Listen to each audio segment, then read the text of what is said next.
हाँ, अब ये वीडियो थोड़ी बड़ी हो सकती है, समझाने में टाइम लग सकता है क्योंकि एंजाइम कवर करने जा रहे हैं, ठीक है? तो शुरू करते हैं, ठीक है? ज़्यादा समय वेस्ट नहीं। देखो एंजाइम कवर करने से पहले हम जान लेते हैं केमिकल काइनेटिक्स क्या होती है। कोई भी रिएक्शन प्रोसीड करती है तो उसका एक रेट होता है। वो रेट डिटरमाइन करता है केमिकल काइनेटिक्स। तो रेट होता है rate of change of concentration with respect to time. कि किसी पर्टिकुलर टाइम में कंसंट्रेशन में कितना चेंज आया वही किसी केमिकल की रिएक्शन रेट होगी। वो सब्सट्रेट की कंसंट्रेशन, टेंपरेचर, रेडिएशन और मतलब बहुत सारी चीज़ों पे सरफेस एरिया, वॉल्यूम, कैटालिस्ट सब पे डिपेंड करता है। मॉलिक्यूलरिटी क्या होती है कि कितनी चीज़ें पार्टिसिपेट कर रही हैं रिएक्शन में, ठीक है? और ऑर्डर क्या होता है? ऑर्डर होता है जैसे एक हमने जैसे एक एग्जांपल लिया है कि ये ए से प्रोडक्ट बन रहा है, कोई सबस्ट्रेट है ए, वो प्रोडक्ट बना रहा है, तो ठीक है? तो इसका ऑर्डर है 1, ठीक है? कि ए की पावर ब्रैकेट में ए की पावर कुछ नहीं, रेट को ऐसे ही लिखता है, rate is directly proportional to concentration. देखो, रेट हमेशा सबस्ट्रेट की कंसंट्रेशन के डायरेक्टली प्रोपोर्शनल होता है और क्या कहते हैं, अगर 2 सबस्ट्रेट होते तो दोनों लिखा जाता है ए और बी मान लो, 2 होते तो concentration of A into concentration of B ऐसे करके लिखते हैं। लेकिन यहाँ सिर्फ एक है तो R इक्वल्स टू प्रोपोर्शनलिटी हटेगी तो के ए, ठीक? तो ए की वैल्यू कुछ नहीं है तो 1 है, पावर में अगर मैं यहाँ पे लिखना चाहूँ तो यहाँ पे 1 लिख सकता हूँ, अगर कुछ भी नहीं है इसकी पावर में तो ये 1 है, ठीक? मिटा देता हूँ क्योंकि वो लिखा नहीं जाता है। ठीक है, ये ग्राफ देखने की ज़रूरत नहीं है। ठीक, वैसे ही सेकंड है तो सेकंड ऑर्डर होगा। सेकंड ऑर्डर में क्या है कि देखो ये 2 2 हैं, ठीक है? तो ये डायरेक्टली प्रोपोर्शनल टू ये दोनों की कंसंट्रेशन। तो एक इसकी पावर आएगी, एक इसकी पावर आएगी, तो कंसंट्रेशन की पावर 2 हो जाएगी, तो सेकंड ऑर्डर की रिएक्शन है। ठीक? अब ऐसे ही ज़ीरो ऑर्डर की रिएक्शन होती है।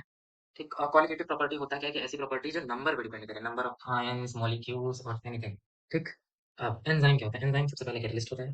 ठीक है? पार्टिसिपेट रिएक्शन पार्टिसिपेट करता है, कंज्यूम नहीं होता है, रिक्वायर्ड बहुत ही कम क्वांटिटी में चाहिए होता है, एक्टिवेशन एनर्जी कम करता है, इक्विलिब्रियम कांस्टेंट की वैल्यू चेंज नहीं करता है और इन्फ्लुएंस नहीं करता है, फूड गिव्स फ्री एनर्जी को चेंज नहीं करता है। और एंजाइम्स को हम बायो कैटलिस्ट क्यों कहते हैं? क्योंकि प्रोटीन्स के बने होते हैं, 99% प्रोटीन है और 1% से भी कम आरएनए का बना होता है। सबस्ट्रेट स्पेसिफिक होता है, एनहांस करता है रेट ऑफ रिएक्शन को, कैसे? क्योंकि वो एक्टिवेशन एनर्जी कम कर देता है, ऑप्टिमम पीएच और टेम्परेचर पे वर्क करता है।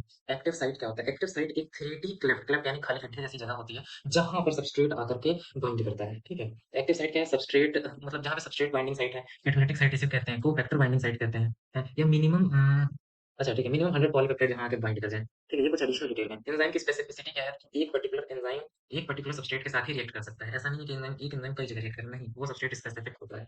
ठीक है? और ये ग्राफ बनाया है तो देखो, जब एंजाइम नहीं था, तो एक्टिवेशन एनर्जी इतनी थी और जब मतलब एंजाइम के प्रेजेंस में देखो तो एक्टिवेशन एनर्जी घट गई।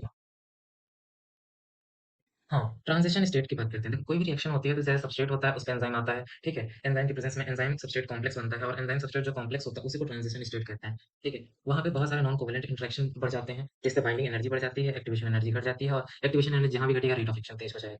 अब देखा जाए सबस्ट्रेट की कंसंट्रेशन पे कैसे डिपेंड करता है, तो Vmax ये वेलोसिटी के टर्म्स में और सबस्ट्रेट के टर्म्स में प्लॉट किया गया है। तो फर्स्ट ऑर्डर जो होता है वो तो डायरेक्टली चलता रहता है, ठीक है? जीरो ऑर्डर को कोई फर्क नहीं, उसकी वेलोसिटी एक ही रहनी चाहिए। तो एक सबस्ट्रेट रखो चाहे 50 सबस्ट्रेट रखो। और मिक्स्ड ऑर्डर की ये 0 और 1 के बीच में ही आता है, तभी वो मिक्स्ड ऑर्डर है, ठीक? अब टेम्परेचर पे कैसे एंजाइम रिएक्ट करता है? कोई भी एंजाइम को टेम्परेचर और पीएच के लिए बात बोली जाती है कि वो ऑप्टिमम टेम्परेचर पर ही मतलब अपना एफिशिएंट मतलब वो रिएक्शन शो करते हैं, ठीक है? जैसे अगर ऑप्टिमम टेम्परेचर ये यहाँ पे मैंने बीच में शो किया है, तो इससे पहले जो होगा वो एंजाइम इनएक्टिव रहेगा और इसके बाद जो होता है वो नेचुरेशन हो जाता है, ठीक? तो वही जो ऑप्टिमम टेम्परेचर रेंज होता है, वही एंजाइम एफिशिएंसी वर्क करता है। वैसे पीएच के साथ भी है। पीएच में भी जैसे बहुत सारे एंजाइम लाइसोजाइम, साइटोसोलिक एंजाइम्स का है और एल्कालाइन फॉस्फेट का है। इसको तुम ऑर्डर वाइज भी रख सकते हो कि ये 1.5 है, ये 4.7 है, ये 7 है, ये फिर इधर 10 है। तो ये ऑर्डर वाइज भी देख लो कि जो डाइजेस्टिव एंजाइम्स हैं उनको कम पीएच चाहिए और जो like substrate reactive enzymes respiration वाले फॉस्फेटेज टाइप के उनको ज़्यादा पीएच चाहिए। ठीक है? तो और सब अपने ऑप्टिमम पीएच पे ही काम कर रहे हैं, जैसे पेप्सिन हो गया, ठीक है? और इसी पीएच रेंज में ट्रिप्सिन भी काम करेगा, ठीक है? लेकिन वो अपने पर्टिकुलर सबस्ट्रेट के साथ काम करेगा। एंजाइम के 6 क्लासेस होते हैं, ऑक्सीडोरिडक्टेज, ट्रांसफेरेज, हाइड्रोलेज और लाइएज, आइसोमेरेज और लाइगेज। ठीक है? तो मैं कहता हूँ इसको उल्टा याद करो और उसको याद करने का तरीका है लिली हटो। लिली हटो कैसे? ये इसके आगे के 2 शब्द देखो, ये लिली का LI, LI, LY lily, HTO हटो। तो यहाँ लाइगेज का LI मत लेना, L बस लेना, ठीक है? तो लिली हटो। अब जैसे देखो ऑक्सीडो रिडक्टेज क्या होता है? एक का ऑक्सीडेशन कराता है, दूसरे का रिडक्शन कराता है, ठीक? ट्रांसफेरेज क्या होता है? एक ग्रुप को एक सबस्ट्रेट से हटा करके दूसरे सबस्ट्रेट में जोड़ देता है, जैसे काइनेज एंजाइम्स होते हैं, ठीक है? हाइड्रोलेज क्या होता है? इन the presence of water. Water उनको चाहिए होता है बॉन्ड ब्रेकिंग के लिए या बॉन्ड मेकिंग के लिए, ठीक है? और ये डाइजेस्टिव एंजाइम्स होते हैं। लाइगेज क्या होता है? ये भी डाइजेस्टिव एंजाइम्स के होते हैं, ठीक है? लेकिन रेस्पिरेटरी एंजाइम्स ज़्यादातर रहते हैं, ठीक है? हम इनमें देखो इनमें भी बॉन्ड ब्रेकिंग होती है बट वाटर ज़रूरत नहीं होता, ठीक है? आइसोमेरेज इंटर कन्वर्टिबल होता है, जैसे ग्लूकोज, फ्रक्टोज एक दूसरे में इंटर कन्वर्टिबल होते हैं वैसे, ठीक? और लाइगेज लाइगेज होता है जैसे डीएनए लाइगेज होता है तो डीएनए को एक साथ ज्वाइन करने का काम करता है, ठीक है? इसी नंबर जब हम डिनोट करते हैं उनमें 4 लेटर्स होते हैं। पहला लेटर क्लास को डिनोट करता है, दूसरा सब क्लास, तीसरा सब सब क्लास, चौथा ऑर्डर ऑफ डिस्कवरी, ठीक है? तो हमको बेसिकली इन्हीं से सब क्लास से ही पता चल जाता है क्योंकि जैसे नहीं नहीं सब क्लास नहीं, हमको बस पहला लेटर देखना होता है और हम बता देंगे। जैसे मान लो कोई लिखी है वैल्यू 4219, ठीक है? इसमें पहले कुछ भी लिखा होगा, तुमसे पूछा जाएगा कि ये एंजाइम का टाइप कौन सा है, तो फोर्थ क्लास कौन सी है हमारी? फोर्थ क्लास है लाइएज, तो लाइएज से बिलोंग कर रहा होगा, ठीक है? और उसका काम क्या होगा? बॉन्ड ब्रेक करना without the use of water, समझे? ठीक है। अब देखो कोफैक्टर देखो एंजाइम्स जो होते हैं वो बेसिकली प्रोटीन्स होते हैं। ऐसा नहीं है वो हमेशा रिएक्टिव होते हैं, ठीक है? तो उसको रिएक्टिव करने के लिए कुछ एडिशनल चीज़ों की ज़रूरत पड़ती है, उनको कहते हैं कोफैक्टर। कोफैक्टर इनऑर्गेनिक भी हो सकता है, ऑर्गेनिक भी हो सकता है। अगर वीक बॉन्डिंग है, तो वो कोएंजाइम कहा जाएगा, अगर स्ट्रॉन्ग बॉन्डिंग होता है तो उसको प्रोस्थेटिक ग्रुप कहते हैं, ठीक? और इनऑर्गेनिक में इतने सारे हैं, सब मैंने लिखा है, इसकी कोई ज़रूरत नहीं। अब माइकलिस मेंटेन आए थे, उन्होंने एंजाइम की काइनेटिक्स के बारे में थोड़ी कुछ बातें बताई थी कि जैसे जो सबस्ट्रेट होता है? वो कैसे उस वेलोसिटी को अफेक्ट करता है। जैसे उन्होंने सबस्ट्रेट बढ़ा-बढ़ा के देखा, कहीं से बदल रहा है, तो उनका तो सब सेम ही आ रहा था। तो वही उन्होंने बताया कि एक वक़्त के बाद वेलोसिटी कांस्टेंट हो जाती है। ठीक है? उन्होंने ये चीज़ बताने के लिए इक्वेशंस भी दी थी। देखो एंजाइम सब्सट्रेट एक-दूसरे के साथ रिएक्ट कर रहे हैं, तो मान लो फॉरवर्ड आगे की तरफ बढ़ने के लिए रेट कांस्टेंट K1 है और पीछे की तरफ बढ़ने का तब क्या हो जाएगा? K-1 ये लिख सकते हैं ना, ठीक है? और वैसे ही तब एंजाइम सब्सट्रेट कॉम्प्लेक्स बनेगा। एंजाइम सब्सट्रेट कॉम्प्लेक्स K2 के प्रेजेंस में मतलब एंजाइम सब्सट्रेट कॉम्प्लेक्स से फिर एंजाइम बाहर आ जाएगा और प्रोडक्ट बन जाएगा, ठीक? तो और इस यहाँ पे जो इक्विलिब्रियम कांस्टेंट होगा उसको हम K2 कहेंगे। इनिशियल वेलोसिटी बहुत तेज होगी क्योंकि कोई प्रोडक्ट नहीं है तो रिएक्शन फॉरवर्ड ही बनेगी, ठीक है? सब्सट्रेट कंसंट्रेशन इनिशियली ज़्यादा ही होगी। ES dissociation is insignificant. Insignificant इसलिए है क्योंकि हम उसको लाइक नहीं जान सकते कि उसका रेट क्या है, कैसे नहीं है। अब मान लेते हैं K2 हमारा स्लो स्टेप था यहाँ पे, ठीक है? तो इसको K क्या ड्राइव कहते हैं क्योंकि ये हमको बताएगा कि जैसे कि रिएक्शन फॉरवर्ड जाएगी कि बैकवर्ड जाएगी, ठीक है? अब देखो माइकलिस मेंटेन ने एक इक्वेशन दी थी Vmax into सबस्ट्रेट की कंसंट्रेशन अपॉन सबस्ट्रेट की कंसंट्रेशन प्लस Km, ठीक है? बोलो Vmax into सबस्ट्रेट की कंसंट्रेशन अपॉन सबस्ट्रेट की कंसंट्रेशन प्लस Km है मल्टीप्लाई Km नहीं है, प्लस Km, ठीक है? और इसमें K1 K2 अच्छा ऊपर तो हमने देख ही लिया गया है। अगर K1 क्या कहते हैं K1 है ES कॉम्प्लेक्स बनने की देखो इधर लिखा गया है K1 क्या है ES कॉम्प्लेक्स बनने का रेट कांस्टेंट है फॉर्मेशन ऑफ ES कॉम्प्लेक्स और K-1 क्या है डिसोसिएशन का है। तो इन दोनों को ऐड करेंगे तो 0 वैल्यू हो जाएगी, ठीक? तो ठीक है? और K2 क्या है? K2 कहीं न कहीं मतलब K-1 और K2 को अगर हम ऐड करें तो K1 आना चाहिए। कैसे? देखो अगर हम जैसे K-1 और K1 को ऐड करते तो 0 हो जाता या यूँ कहें कि सिर्फ K2 बचता। हाँ, तो अगर हम K2 में से ये बैकवर्ड वाली रिएक्शन की वैल्यू घटा देंगे K1 बचना चाहिए और वही लिखा भी है। ठीक है? अब देखो, अब इस ग्राफ से समझो यहाँ पे क्या हो रहा है। यहाँ पे देखो, यहाँ सब्सट्रेट की कंसंट्रेशन सबसे पहले ज़्यादा है। ये रिएक्शन है ना, ये ऊपर वैल्यू और ज़्यादा होती चली जाएगी। ठीक है? तो सब्सट्रेट की कंसंट्रेशन पहले ज़्यादा है। ठीक? वक़्त के साथ ये टाइम है ना, वक़्त के साथ सब्सट्रेट कम होता चला जा रहा है और प्रोडक्ट और जैसे-जैसे सब्सट्रेट कम हो रहा है, प्रोडक्ट बढ़ता जा रहा है और बीच में कहीं एंजाइम सब्सट्रेट कॉम्प्लेक्स बना था जो कि खत्म हो जाएगा। तो ठीक है? Km क्या है? वो बेसिकली डिसोसिएशन कांस्टेंट ही है और कुछ भी नहीं है। ठीक? ये रिएक्शन अगर हाँ, अगर सब्सट्रेट अब ये जो इक्वेशन है इसमें हम वैल्यू कुछ पुट करके देखें, अगर हम Km की वैल्यू ऐसी क्या रखें? अगर Km को हम S के बराबर कर दें, तो Vmax का आधा हो जाएगा। ना हो तो सॉल्व करके देख लेना यही होगा, ठीक है? हुँ। और अगर Km ज़्यादा होता है, तो डेफ़िनेट सी बात है मतलब जैसे Km सबस्ट्रेट से ज़्यादा होता है, सबस्ट्रेट की कंसंट्रेशन से Km ज़्यादा होता है, तो ओवरऑल V0 जो वैल्यू है वो कम आएगी, ठीक है? और अगर Km ज़्यादा होता है, तो V0 की वैल्यू ज़्यादा आएगी, तो मतलब अल्टीमेटली अगर Km कम है, तो V0 कम है, Km ज़्यादा है, तो V0 ज़्यादा है, ठीक? अब देखो Km क्या है वो एक कांस्टेंट है, ठीक है? तो अगर Km को कांस्टेंट रहना है तो लेकिन ऐसा ज़रूरी नहीं है, केएम चेंज भी हो सकता है। वो सब्सट्रेट की एफिनिटी पे अगर सब्सट्रेट अच्छे से रिएक्ट कर रहा होगा, तेज़ रिएक्ट कर रहा होगा, तो ज़ाहिर-सी बात है केएम चेंज होगा और ये इन्हिबिशन कॉम्पिटिशन में हम ज़रूर पढ़ेंगे। टर्नओवर नंबर क्या होता है या इसी को हम केकेट वैल्यू भी कहते हैं, ये डिसाइड करता है कि प्रोडक्ट बनना तो है, लेकिन तेज़ बनेगा कि स्लो बनेगा, बस इतना ही बताता है। ठीक है, टर्नओवर नंबर कुछ एंजाइम्स का मैंने दिया है, कैटालिस्ट का है, इधर कार्बोनिक एनहाइड्रेज का है, जैसे लाइसोजाइम है उसका तो बहुत ही कम है। तो ये कुछ ऑर्डर्स दिए हैं, ठीक है? तो इससे ये पता चल रहा है कि रिएक्टिव कौन है, कैटालिस्ट बहुत ज़्यादा रिएक्टिव है, लाइसोजाइम सबसे कम रिएक्टिव है, ठीक है? राइबोजाइम्स भी होते हैं, वो आरएनए होते हैं जो कि एंजाइम की तरह काम करते हैं, ठीक? स्पेसिफिसिटी कांस्टेंट एक होता है वैल्यू छोड़ो ये रहने किसी को ज़रूरत नहीं है। हाँ, अब लाइन-वीवर-बर्ग इक्वेशन क्या होती है? उन्होंने कुछ नहीं किया था माइकल मेंटेन की इक्वेशन को 2 बार उल्टा करके लिख दिया था, तो उनकी वैल्यू ऐसी आई थी और ये जो वैल्यू होती है y इक्वल्स टू जो c प्लस mx शो करता है। मैथमेटिक्स का इतना ज्ञान नहीं होगा, पर इधर देखो तो मैं तुमको बताना चाहता हूँ। जैसे देखो, ये इससे मैच x है, ये m की जगह आ रहा है, ये c की जगह आ रहा है और y पे हम ये। अब देखो y एक्सिस पे हमने 1/v0 पुट किया, x एक्सिस पे 1/s पुट किया। देखो x पे 1/s आ रहा है, ठीक? तो जो इसकी स्लोप आई वो Km/Vm आई, ठीक है? और ये स्लोप थोड़ी ऊपर क्यों आई? क्योंकि इसमें जो c है, ये c इंटरसेप्ट है। अब देखो यहाँ पे जो c होता है ना, ये 1/Vmax जो है, वो -1/Vmax होता तो ये लाइन ऊपर की जगह नीचे से शुरू होती। ऐसा कुछ होता है, ठीक है?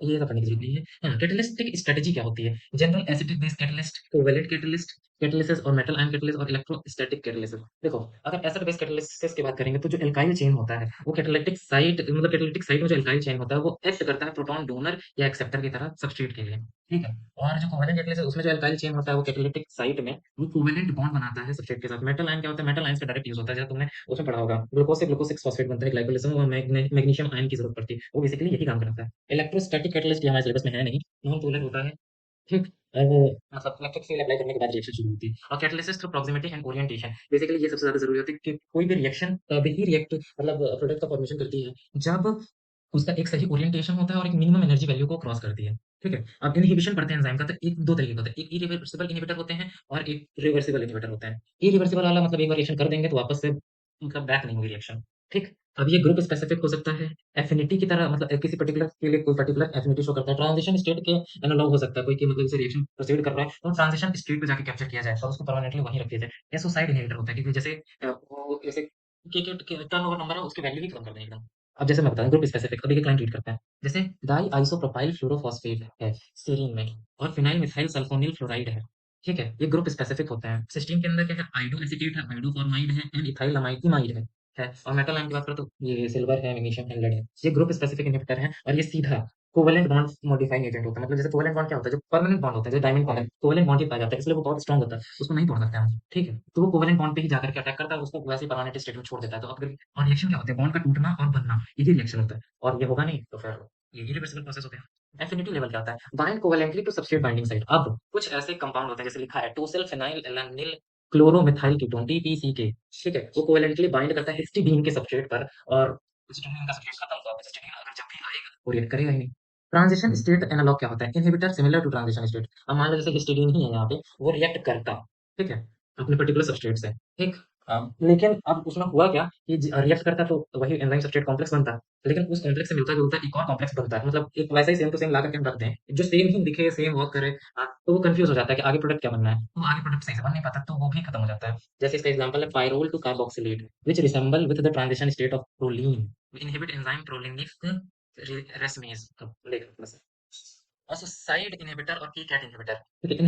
inhibitor itself do not inhibit enzyme, वो खुद से एंजाइम को इनहिबिट नहीं करते हैं। इफ ठीक है ये the enzyme do not leave active site. अच्छा, वो अगर किसी एक्टिव साइट पे जाकर के जुड़ जाते हैं, रिएक्शन नहीं करेंगे, लेकिन वो एक्टिव साइट को छोड़ेंगे नहीं, तो रिएक्शन तब भी नहीं होगी।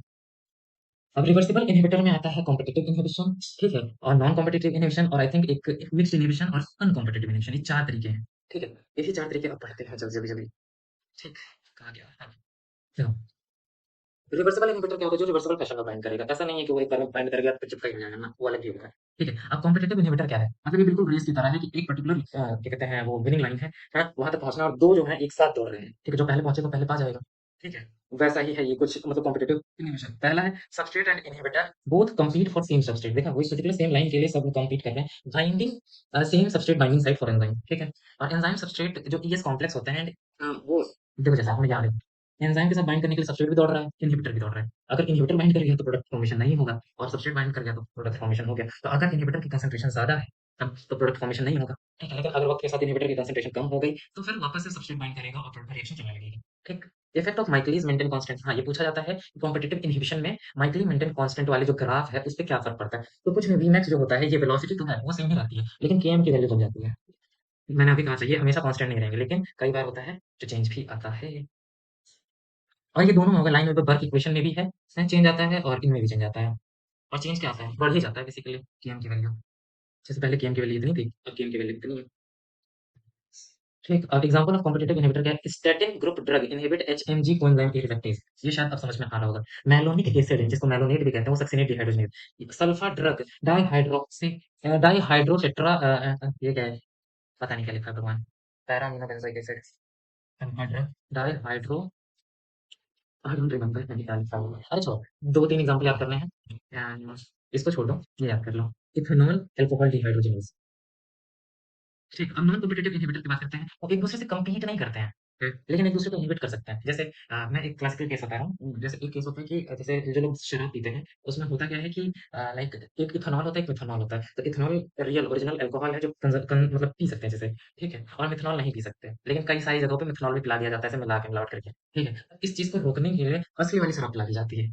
ये एक-दूसरे से कम्पीट नहीं करते हैं, लेकिन जब असली वाला आता है तो असली वाला रिएक्ट करता है उसके साथ और लाइक जितने भी सबस्ट्रेट बाइंडिंग साइट होते हैं वो इथेनॉल के साथ रिएक्ट मतलब सबस्ट्रेट बाइंडिंग साइट पे इथेनॉल आके जुड़ता है, ना कि मिथनॉल। ये मैं एक एग्जांपल दे रहा था, लेकिन अब पढ़ते हैं, ठीक है? अब binding site of substrate and inhibitor are different. सही बात है। एक इनहिबिटर की बाइंडिंग साइट है, एक सबस्ट्रेट की बाइंडिंग साइट है, इसलिए एक-दूसरे से कोई कम्पीट नहीं करते हैं। ठीक है? Binding of inhibitor do not affect the binding of substrate. सही बात। इसकी वजह से Km में कोई चेंज नहीं आता है। Km में तभी चेंज आएगा जब सबस्ट्रेट की बाइंडिंग में दिक्कत होगी। Binding of inhibitor make enzyme complex inactive thus no product formation. यहाँ पे वेलोसिटी कम होती है। याद रखना। उधर Km की वैल्यू कॉम्पिटिटिव में बढ़ता है, लेकिन नॉन कॉम्पिटिटिव में Vmax की वैल्यू घटती है, Km सेम रहता है। ठीक है? और ये कैसे है? देखो एंजाइम है, सबस्ट्रेट है, अगर एंजाइम इसके साथ बाइंड है एंजाइम इनहिबिटर, लेकिन सबस्ट्रेट आ गया तो एंजाइम सबस्ट्रेट इनहिबिटर। ये पता नहीं एक ऐसा अजीब-सा बन जाता है, तो इससे कोई प्रोडक्ट नहीं फॉर्म होता, ठीक है? तो जो इफेक्ट आता है जैसे मेथनॉल किसी ने पी लिया तो जो उसमें इफेक्ट क्या आता है, तबीयत खराब हो जाती है, आँखें से दिखना बंद हो जाता है, तो ये सारे सिम्पटम्स वापस से रिवर्स होने लगते हैं, ठीक है? क्योंकि प्रोडक्ट फॉर्मेशन होगा ही नहीं।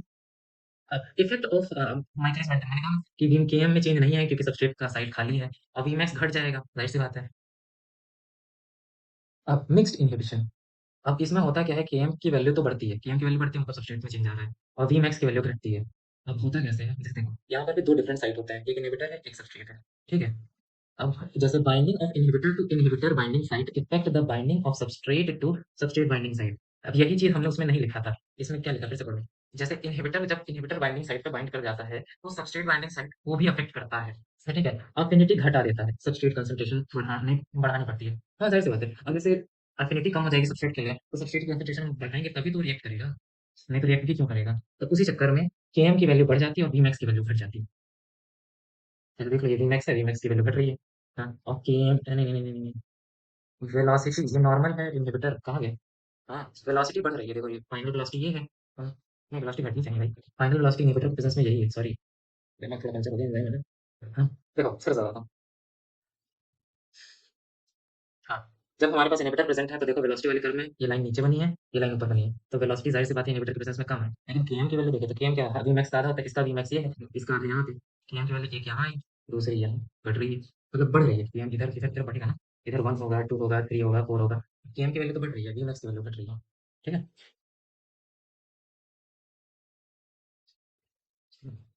और फाइनल आ जाता है अनकॉम्पिटिटिव इन्हिबिटर, ठीक है? Uncompetitive inhibitor it can not bind to free enzyme, ये फ्री एंजाइम के साथ बाइंड ही नहीं कर सकते। नो बाइनरी कॉम्प्लेक्स, बाइनरी मतलब एंजाइम सबस्ट्रेट का कॉम्प्लेक्स जो बन रहा था वो वैसा कुछ खास है नहीं इधर, ठीक है? Further in the presence of inhibitor facilitate binding to substrate thus decreases KM. मतलब यहाँ पर ये तो समझ में आ गया होगा ना, ये खुद से बाइंड नहीं कर पाता फ्री एंजाइम से, बट इन्हिबिटर प्रेजेंट हो तो बाइंड कर जाएगा, ठीक। तो जैसे एंजाइम है ये, इसके किनारे-किनारे देखो ध्यान से, तो इन्हिबिटर भी है, लेकिन ये बाइंड नहीं कर रहा है। ठीक है? नहीं इन्हिबिटर जब है, तब ये बाइंड कर रहा है और इन्हिबिटर ये पूरा एक कॉम्प्लेक्स बड़ा-सा बन रहा है। ठीक है? और जब ये कॉम्प्लेक्स बन रहा है, तो अगर ये इन्हिबिटर के साथ फर्दर रिएक्ट करेगा, तो ईएसआई कॉम्प्लेक्स बनेगा। ईएसआई कॉम्प्लेक्स जो होता है, उससे कोई प्रोडक्ट नहीं आएगा, लेकिन जो ईएस कॉम्प्लेक्स बन रहा है, मतलब इन्हिबिटर के छूटने के बाद फिर 2 हिस्से होंगे ना, एक एंजाइम सब्सट्रेट कॉम्प्लेक्स होगा। देखो, सुनो फिर से, देखो एंजाइम है, उसके सराउंडिंग में जब इन्हिबिटर है, तब वो सब्सट्रेट के साथ बाइंड करके एंजाइम सब्सट्रेट बनाया। अगर वो इन्हिबिटर से बाइंड करता है, तो कोई प्रोडक्ट नहीं आएगा। लेकिन इन्हिबिटर से बाइंड नहीं करता है तो एंजाइम अलग हो जाएगा, प्रोडक्ट अलग हो जाएगा, वीएमएक्स घट जाएगा, केएम की वैल्यू भी घट जाएगी। यहाँ दोनों वैल्यू घट रही हैं। ठीक है? देखो वीएमएक्स घट रहा है, ठीक है? और यहाँ केएम डैश भी कम है केएम से, ठीक? अब यहाँ पे एक बार वो लिखा है मैंने, कॉम्पिटिटिव इन्हिबिटर में केएम बढ़ता है, वीएमएक्स कांस्टेंट है। अनकॉम्पिटिटिव में वीएमएक्स घटता है, केएम कांस्टेंट है। मिक्स्ड में क्या है? केएम बढ़ता है, वीएमएक्स घटता है और जो एक मिनट एक और था ना जिसमें दोनों घट रहे थे। एक में बढ़ रहा है, एक में घट रहा है। नो चेंज कोई कौन-सा था? हाँ, ये यही था कि अनकॉम्पिटिटिव में ये लाइन में बर्क इक्वेशन में कोई फ़र्क नहीं पड़ा, लेकिन अनकॉम्पिटिटिव इन्हिबिटर में माइकलिस-मेंटन में दोनों घटते हैं, ठीक है?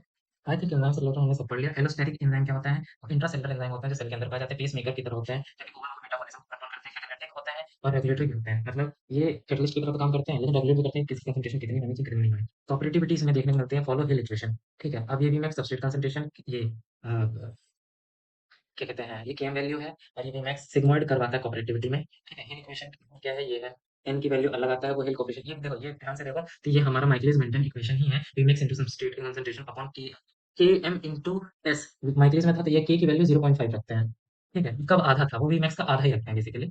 तो उससे जो n की वैल्यू निकल के आती है, अगर 1 से बड़ी आती है, मतलब ज़्यादातर 1 से बड़ी है, हमेशा ही 1 से बड़ी आती है, याद रखिएगा, हमेशा ही 1 से बड़ी आती है, ठीक है? और अगर हम इसका लॉग लेंगे तब ये स्ट्रेट लाइन कर्व बनाता है, जो कि अब वो हमारे सिलेबस में है। एलोस्टेरिक कांस्टेंट क्या होता है? इक्विलिब्रियम कांस्टेंट होता है for transition between two form of an allosteric protein in the absence of regulator, वो एलोस्टेरिक कांस्टेंट कहते हैं, जिसकी value L is equal to T not upon R not होता है। पॉजिटिव रेगुलेटर क्या है? एक्टिवेटर होता है। नेगेटिव रेगुलेटर क्या होता है? इनहिबिटर होता है। पॉजिटिव रेगुलेटर क्या होता है? डिक्रीज एलोस्टेरिक कांस्टेंट, हाँ डिक्रीज करेगा एलोस्टेरिक कांस्टेंट को, एक तरह से यही समझ लो वो जो जैसे एक्टिवेशन एनर्जी टाइप का, ठीक है? वो वैल्यू घटा देगा, अब तो रिएक्शन जल्दी चलेगी, वैल्यू बढ़ा देगा तो रिएक्शन स्लो चलेगी, ठीक है? अब आइसो एंजाइम और हाँ आइसो एंजाइम्स पढ़ लेते हैं। आइसो एंजाइम क्या होता है? कैटलाइजेस सिमिलर रिएक्शंस, इसलिए उनको आइसो एंजाइम कहते हैं। डुप्लीकेट एंजाइम्स की तरह होते हैं। मैंने कहा था एक एंजाइम स्पेसिफिक है, बट आइसो एंजाइम के साथ ऐसा नहीं है। एंजाइम 1 और एंजाइम 2 आपस में एक दूसरे के आइसो एंजाइम है, क्योंकि वो सेम सबस्ट्रेट के साथ रिएक्ट करके सेम प्रोडक्ट बना रहे हैं, ठीक है? एनकोड बाय डिफरेंट जीन, अलग-अलग जीन, हाँ ज़ाहिर सी बात है क्योंकि एंजाइम अलग है तो उनके जीन भी अलग रहेंगे। अमीनो एसिड सीक्वेंस भी वेरी, हाँ यार एक ही बात अलग-अलग तरीके से लिखी है, मॉलिक्यूलर वेट अलग-अलग होगा, ठीक है, पी आई आइसोइलेक्ट्रिक पॉइंट अलग होगा, केएम अलग होगा, केसी अलग होगा। Most of them are result of gene duplication. ये जीन डुप्लीकेशन की वजह से होते हैं। Regulation of enzyme activity as per requirement of physiological state. ठीक है, लैक्टेट डिहाइड्रोजिनेज जो है वो पाइरुवेट बनाता है और पाइरुवेट लैक्टेट डिहाइड्रोजिनेज बनाता है। एक दूसरे में इंटरकन्वर्टेबल है। ठीक है, एंजाइम लैक्टेट डिहाइड्रोजिनेज ही है। टेट्रामर है, 4 सब यूनिट है, 2 जीन एच मतलब 2 जीन है, एक एच जीन है, एक एन जीन है। ठीक है, एच जो होता है वो हार्ट बनाता है, एन जो होता है वो स्केलेटल मसल। अब मैं बताता हूँ, स्केलेटल मसल में यही लैक्टिक डिहाइड्रोजिनेज जो है वो लैक्टिक एसिड का फॉर्मेशन कर रहा है, लेकिन हार्ट के अंदर ये लैक्टिक डिहाइड्रोजिनेज शायद कोई एल्डिहाइड कंपाउंड बनाता है। खैर, डोंट रिमेंबर। ठीक है, राइबोजाइम क्या है? कैटालिटिक आरएनए को कहते हैं राइबोजाइम। एंशिएंट एंजाइम्स हैं। ठीक है, at most places replace by protein enzyme. बहुत सारी जगहों पे प्रोटीन एंजाइम से इम्प्लीमेंटेशन क्या है? ये अनस्टेबल है क्योंकि उसमें सेकंड वेज ग्रुप है। सेकंड राइबो शुगर में सेकंड कार्बन पर OH ग्रुप लगा होता है। स्लो एंजाइम्स हैं, धीरे काम करते हैं। लेसर सबस्ट्रेट स्पेसिफिसिटी, हाँ, क्योंकि वाइड रेंज कवर करते हैं वो, रिएक्ट आधा-आधा थोड़ा कौन करा के छोड़ देते हैं, प्रोडक्ट नहीं बना पाते हैं, इसलिए वो एफिशिएंसी नहीं है। लिमिटेड कैटालिसिस मैकेनिज्म, सबसे पहले इनको चेक रेटमैन ने डिस्कवर किया था। ठीक है, इन टेट्राहाइमिन पता नहीं क्या होता है। ठीक है, self removal of intron from RNA. Group 1 introns का रिमूवल मतलब राइबोजाइम ही कर देता है। जैसे इंटरॉन्स क्या होता है? एमआरएनए के दो तरीके के एक्सॉन होते हैं, इंट्रॉन होता है। इंट्रॉन जो होता है इंटरप्रेट सीक्वेंस होते हैं जिनको बाहर निकालना होता है स्प्लाइसिंग करके। तो ग्रुप 1 के इंटरॉन्स को ना ये राइबोजाइम ही निकाल देता है। और ग्रुप 2 सेल्फ स्प्लाइसिंग इंटरॉन और प्री एमआरएनए जीन आर्किबैक्टीरिया। और ग्रुप 2 के जो होते हैं आर्किबैक्टीरिया माइटोकॉन्ड्रिया इन सब में पाए जाते हैं। RNA piece removal of 5 dash overhanging extra sequence. अच्छा, आरएनएस पी का होता है वो 5 डैश पे जो ओवर हैंगिंग एक्स्ट्रा स्ट्रक्चर होता है, जैसे मैंने कहा था पॉली ए टेल, कभी तुमने सुना होगा तो। पॉली ए टेल में से जो पॉली ए क्या होता है? बहुत सारे एडेनिन लगे होते हैं मतलब उनके टेल वाले रीजन में, वो बहुत सारे एडेनिन को काट के निकाल देने का काम करता है। पेप्टाइडल ट्रांसफरेज, ये ट्रांसलेशन के दौरान काम आता है। तो 23 एस आरएनए ऑफ लार्ज सब यूनिट राइबोजाइम। ये भी देखो, ये सब एंजाइम की तरह ही काम कर रहे हैं, लेकिन ये सारे हैं आरएनए। ठीक है, एलोस्टेरिक जो रेगुलेशन है वो देख लेते हैं फिर से। ठीक है, रेगुलेशन वाला क्वेश्चन। ठीक है, होता क्या है कि कोई भी सेल के अंदर सेलुलर मेटाबॉलिज्म चल रहा है तो उसमें कुछ रेगुलेशन होता है। रेगुलेशन दो तरीके से हो सकता है, कंट्रोल ऑफ एंजाइम अवेलेबिलिटी, या तो एंजाइम की अवेलेबिलिटी कंट्रोल कर ले या एंजाइम की एक्टिविटी कंट्रोल कर ले। Control of enzyme activity. ठीक है, अवेलेबिलिटी कंट्रोल करने के लिए क्या करते हैं? कहते हैं उसका रेट ऑफ सिंथेसिस या डिग्रेडेशन कंट्रोल करते हैं। जबकि एक्टिविटी के लिए, एंजाइम की एक्टिविटी के लिए हम क्या करते हैं? वो आइदर पॉजिटिवली और नेगेटिवली कैसे एक्टिविटी शो करेगा उसके स्ट्रक्चरल अल्टरेशन करते हैं, तो उसके स्ट्रक्चर में चेंज करते हैं जिससे उसका टर्नओवर नंबर और उसकी बाइंडिंग एफिनिटी ये सब बदल जाता है।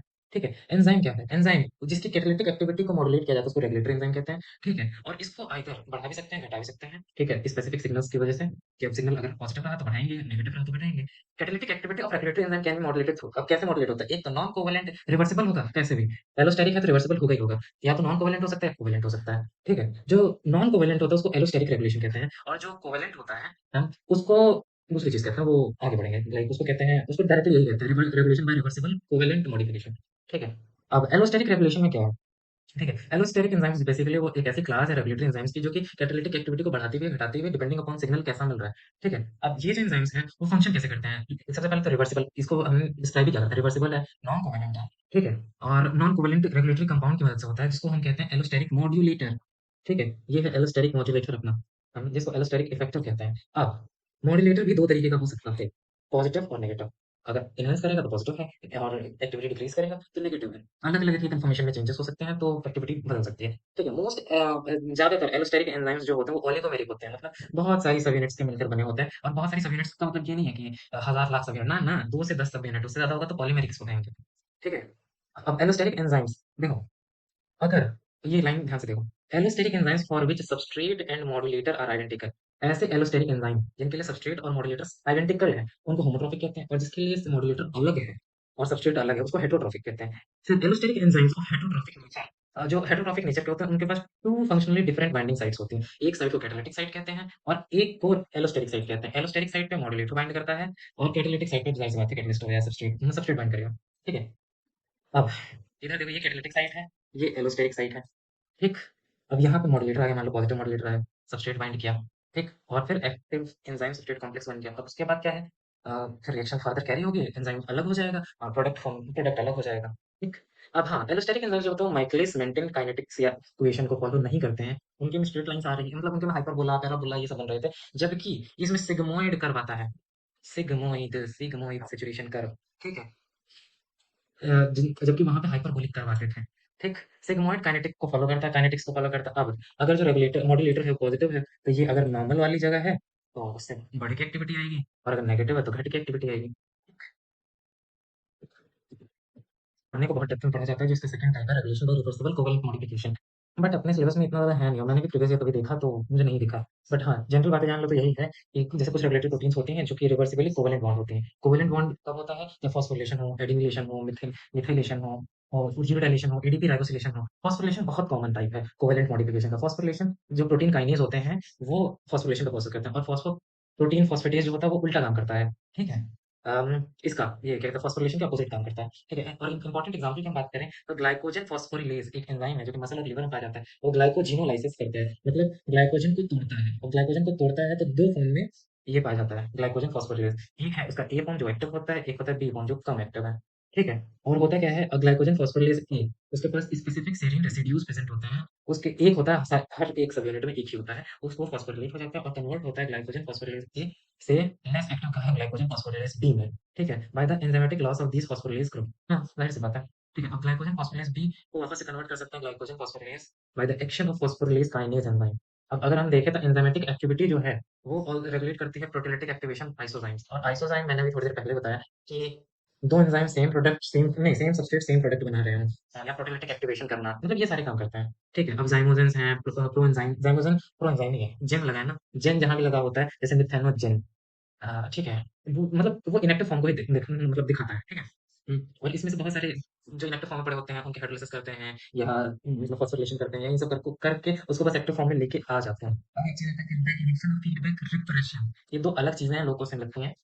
फीडबैक इनिबिशन क्या होता है कि मान लो कोई रिएक्शन चल रही है, मैं मान लेता हूँ ग्लाइकोलाइसिस चल रहा है, तो ग्लाइकोलाइसिस चलते चलते क्या एंड प्रोडक्ट क्या पायरुविक एसिड बन रहा है। ग्लाइकोलाइसिस में पायरुविक एसिड बनता चला जा रहा है, चला जा रहा है, चला जा रहा है, चला जा रहा है। तो भाई ऐसा तो है नहीं ना कि पूरे सारे सेल में पायरुविक एसिड ही बनता चला जाए, कभी तो उसको रोकना पड़ेगा। तो जब पायरुविक एसिड की एक सर्टेन लेवल से ज्यादा कंसंट्रेशन होने लगती है, तब वो पायरुविक एसिड जो एक्स्ट्रा बनता है वो नेगेटिव फीडबैक देता है ग्लूकोज को कि नहीं भाई अब बहुत हो गया है, अब इस साइकिल को बंद कर दो, तो वो साइकिल बंद हो जाती है। तो इसमें हो क्या रहा है, जो प्रोडक्ट है वो सिग्नल दे रहा है कि क्या कहते हैं इस साइकिल को स्टॉप करो। जबकि फीडबैक रिप्रेशन में क्या है, वो क्या कहते हैं वो बेसिकली नेगेटिव रेगुलेशन शो करता है, वो भी ट्रांसक्रिप्शनल लेवल पे। जैसे लैकोपेरॉन, रुको ऐसा लिखा है तो भाई देखो, हाँ, जैसे इधर फीडबैक जैसे ट्रिप्टोफैन बन रहे हैं यहाँ पे। अब ये ट्रिप्टोफैन बनाएगा, एंजाइम की एक्टिविटी को रेगुलेट करेगा कि नहीं एंजाइम की एक्टिविटी कम कर दो, नेगेटिव फीडबैक देकर के, क्योंकि कंसंट्रेशन बहुत ज्यादा हो गई। लेकिन अगर ये ट्रिप्टोफैन एंजाइम के जीन एक्सप्रेशन को ही चेंज कर दे, मतलब जीन एक्सप्रेशन को चेंज करके अगर ये ट्रिप्टोफैन मतलब मान लो इस ऑपरेटर पे आके बाइंड हो जाए और यहाँ पर से आगे की ये सारी एंजाइम्स जो बन रही हैं ये बनना ही बंद हो जाए, हाँ, तो इसको फीडबैक रिप्रेशन कहेंगे, क्योंकि ट्रांसक्रिप्शन लेवल पे हमने चीजों को रोक दिया।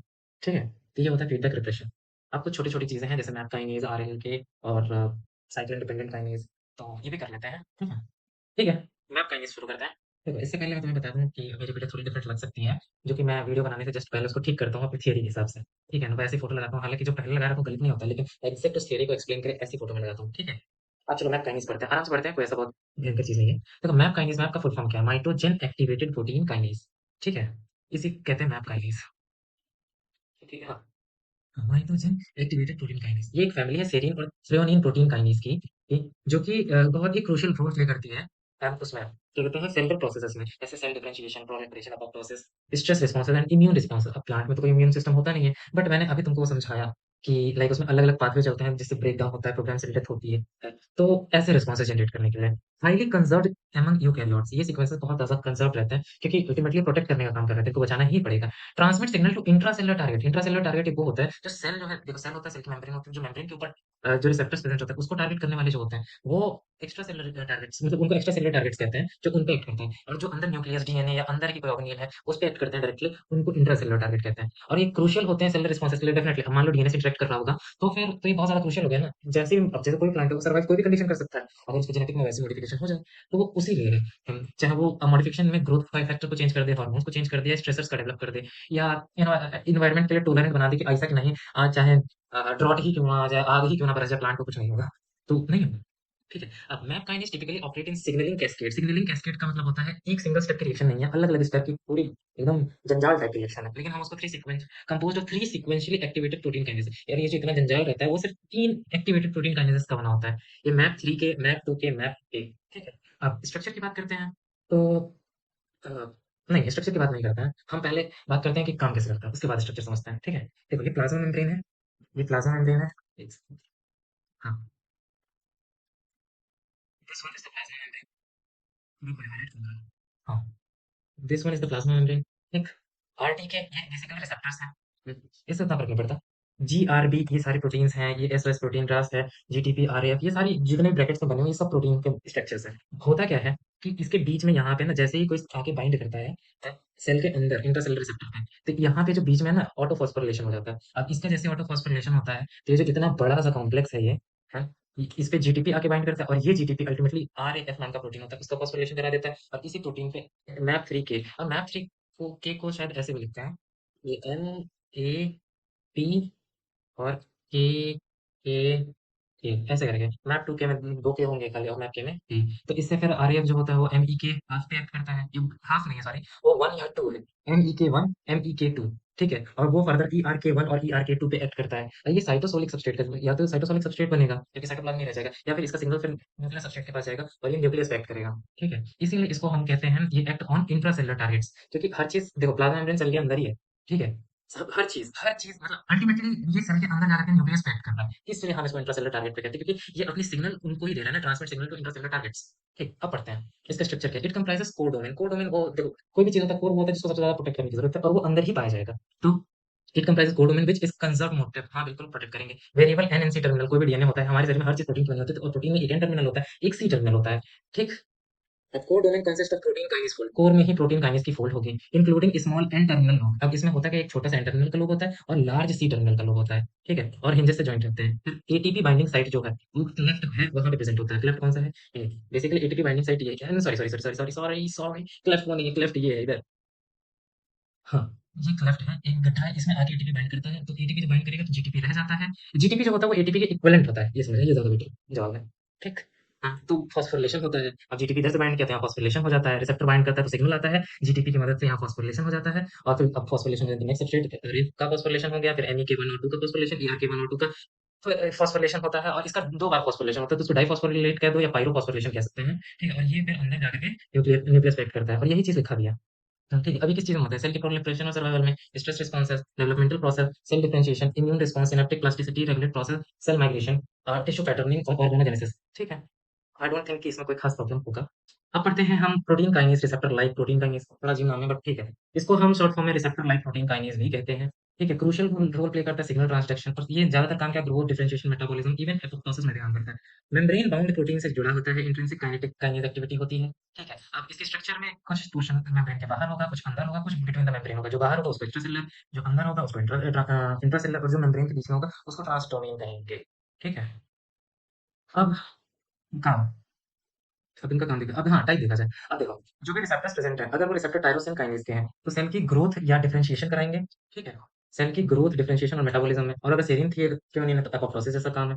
और अगर हाइब्रिड है जैसे सेरीन थ्रियोनिन भी है टायरोसिन भी है तो उसकी काइनेज एक्टिविटीज होती है, ठीक है। फंक्शन देखे तो क्लेवेटा 1 में रेगुलेट करता है स्टेम सेल को, ठीक है। बीआर 11 में देखे तो सेल एलोंगेशन और डिवीजन कराता है। डेवलपमेंटल प्रोसेस में देखो जो तो developmental controlling process such as root development, root leaf और फ्लोरल ऑर्गन्स का डेवलपमेंट, इम्यून रिस्पॉन्सेस भी जनरेट करता है, इम्यून सिग्नलिंग पाथवे में आता है, ठीक है। अब आप abiotic stresses like broad salinity, light और ऐसे यूचक प्रोटीन वगैरह, सिम्बायोटिक इंटरेक्शन, ये कुछ खास है अभी तक हमने ये नहीं देखा, ठीक है। RNA receptor like protein kinase involve in, ठीक है, एसआई ऐसा ही मतलब होता है in plant, signal inducing in plant and microbiology of fungi, अच्छा signal induction in plant and microbiology of fungi, nitrogen fixing in bacteria, ये थोड़ा सा अलग काम है इसलिए इसको याद रखना, ठीक है। रिप्रोडक्टिव प्रोसेसेस को कंट्रोल करते हैं जैसे पोलन ट्यूब की जर्मिनेशन को, ओव्यूल डेवलपमेंट, सीड फॉर्मेशन को। अब मैंने कहा था कि तीन तरीके के हैं, तो कुछ चीजें अंदर है कुछ बाहर है, तो जैसे देख लो, जो बाहर है मेम्ब्रेन तो उसको एक्स्ट्रा सेलुलर, जो अंदर है इंट्रा सेलुलर कहेंगे और जो बीच में उनको ट्रांस मेम्ब्रेन कहेंगे, ठीक है।